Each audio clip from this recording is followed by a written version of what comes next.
শামীম পাটোয়ারির ভাত খাই ডায়লগ নিয়ে সোশ্যাল মিডিয়ায় কম ট্রল হয়নি। এবার সাইফুদ্দিনও পাটোয়ারির সাথে মজায় মেতেছেন। অবশ্য শুরুটা শামীমই করেছিলেন। সাইফুদ্দিন যখন অনুশীলন শেষে চলে যাচ্ছিলেন, তাকে বহনকারী বাইকের চাকা নিয়ে মজা করেন শামীম। তার প্রত্যুত্তরে শামীমের ভাত খাওয়া নিয়ে সাইফ হাস্যরসে মাতেন।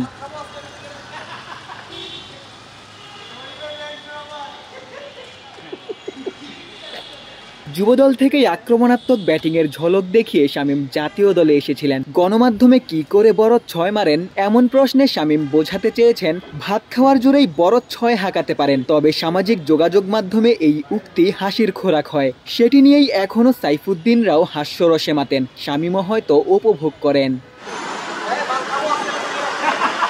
টি-20 স্পেশালিস্ট হিসেবেই শামীমের আগমন ঘটেছিল, তবে প্রত্যাশা মেটাতে ব্যর্থ হয়ে দল থেকেই বাদ পড়েছিলেন। তবে শামীম নিজের কাজটা করে যাচ্ছেন। বিসিবিও শামীমের প্রতি নজর রেখেছে। এইচপি দল অস্ট্রেলিয়া যাচ্ছে, সেখানেই শামীমকে আবারও সুযোগ দেয়া হয়েছে। ওয়ানডে ও টি-20-র স্কোয়াডে আছেন শামীম। নিজেকে প্রমাণ করতে পারলে আবারও হয়তো জাতীয় দলের দরজাটা খুলবে। শামীমও সেই সুযোগটা লুফে নিতে চাইবেন।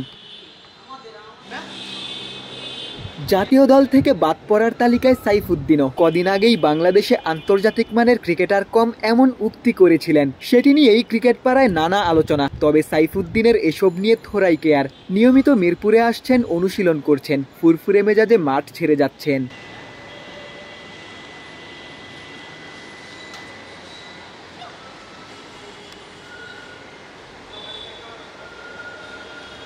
শামীমদের অস্ট্রেলিয়া যাওয়ার খবরে গণমাধ্যম সরব। নিজেদের প্রমাণের বড় মঞ্চ অস্ট্রেলিয়া সফর। অন্যদিকে টাইগার্স ক্যাম্পে থাকলেও সাইফুদ্দিন ব্যক্তিগত অনুশীলন করছেন। কদিন পরই গ্লোবাল টি-20 খেলতে যাবেন। সেখানেই নিজেকে প্রমাণের সুযোগটা পাবেন।